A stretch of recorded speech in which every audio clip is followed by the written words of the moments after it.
क्यों किया मुझे उनके हवाले आपने? मैं बेटी नहीं थी क्या? तुम बेटी हो, जान हो मेरी, और ये अच्छी तरह जानती हो कि तुम मेरे लिए कितनी अहम हो। नहीं हूं मैं बेटी, कुछ नहीं हूं मैं, ना आपके लिए ना सलमान के लिए। सिर्फ एक दाग हूं मैं,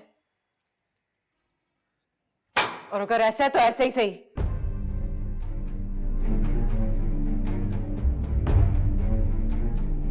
मुझे इतना तो इख्तियार होना चाहिए कि मैं इस दाग को मिटा सकूं।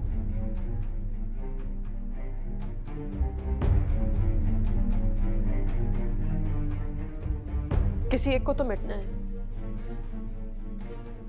मुझे या मेरे दाग को।